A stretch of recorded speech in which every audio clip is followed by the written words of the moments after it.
Hello friends, मैं doctor सीमा Agarwal hope maternity home से आज मैं आपसे प्री टर्म डिलीवरी के बारे में डिस्कशन करना चाहती हूँ। प्री टर्म डिलीवरी का मतलब ये है कि कोई भी प्रेगनेंसी अगर 38 वीक्स कंप्लीट होने से पहले डिलीवरी हो रही है तो हम उसे प्री मैच्योर डिलीवरी कहते हैं, क्योंकि बेबी जो है 9th मंथ लगने के बाद भी अपने ऑर्गन्स को बड़ा करता है, अपना वेट बढ़ाता है, अपना इम्यून सिस्टम को डेवलप करता है।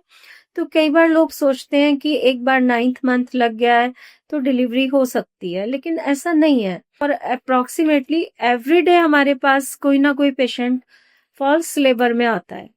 फॉल्स लेबर का मतलब ये है पेशेंट को कॉन्ट्रैक्शन आ रहे हैं, उसे पेन फील हो रहा है, लेकिन वो कॉन्ट्रैक्शन वो फॉल्स लेबर होते हैं, उन्हें ब्रैक्सटन हिक्स कॉन्ट्रैक्शन कहते हैं।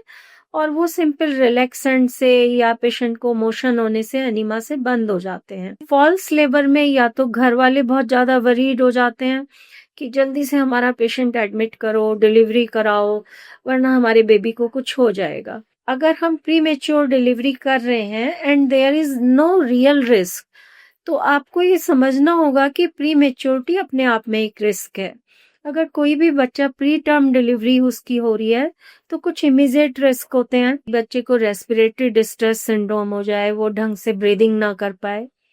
दूसरा ये हो सकता है कि बेबी को साइनोसिस है।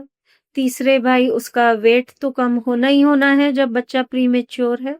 कभी कभी बच्चे को वेंटिकुलर उसके ब्रेन में हेमरेज भी हो सकता है प्री मेच्योरिटी की वजह से। और बाकी उसके सारे ऑर्गन्स अच्छे से डेवलप नहीं होते हैं, जैसे कि लंग्स है, लीवर है, किडनी है, वो सब बढ़िया फंक्शन नहीं कर रहे होते हैं। और बेबी का इम्यून सिस्टम भी बहुत वीक होता है।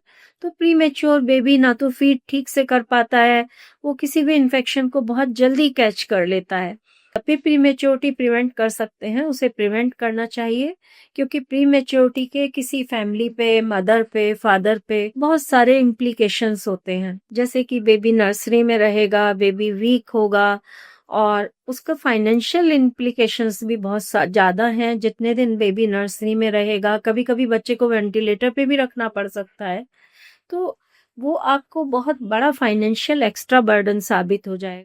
तो मेरा जो कहने का अर्थ यही है कि कई बार कपल्स और उनका फैमिली मेंबर्स बहुत ज़्यादा डर जाते हैं, और कई बार मुझे ऐसा लगता है कि वो मेरे समझाने से भी समझ नहीं रहे हैं। मैं उन्हें कह रही हूँ कि फॉल्स लेबर है, अभी आप वेट करिए, लेकिन उनको लगता है कि नहीं डॉक्टर, हमारे बेबी को कुछ हो जाएगा, हमारे पहले बेबी को भी कुछ हो गया था, या हमारी रिश्तेदारी में ऐसा हो गया था। ऐसा नहीं है। आप अच्छे डॉक्टर को दिखाइए, अच्छी जगह सोनोग्राफी कराइए, अच्छे से इन्फॉर्म डिसीजन लीजिए। ये सेल्फ इम्प्लिक्टेड प्रीमेच्योरिटी या सेल्फ इंड्यूस्ड प्रीमेच्योरिटी जो है, इससे बचना चाहिए।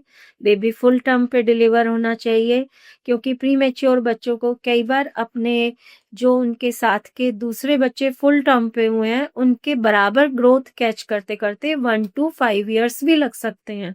कभी कभी उसके परमानेंट बच्चे के ऊपर इम्प्लीकेशंस रह जाते हैं, जैसे कि बच्चा स्लो लर्नर हो सकता है, या उसे एडीएचडी हो सकता है।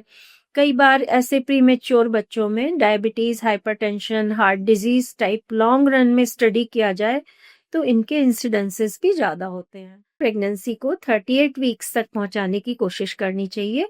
अगर उसमें कोई रिस्क है तो वो आपके डॉक्टर आपको बताएंगे। आप अननेसेसरी क्वैक्स के कहने में आके, या नॉन मेडिकोज के कहने में आके, या पड़ोसन के कहने में आके जिसका केस खराब हो गया, ना डरें कि मेरा भी केस खराब हो जाएगा। Thank you so much. हम यही चाहते हैं कि आपकी फैमिली हैप्पी हो, हेल्दी हो, और पेरेंट्स और बेबी बहुत अच्छे से साथ में एंजॉय करें।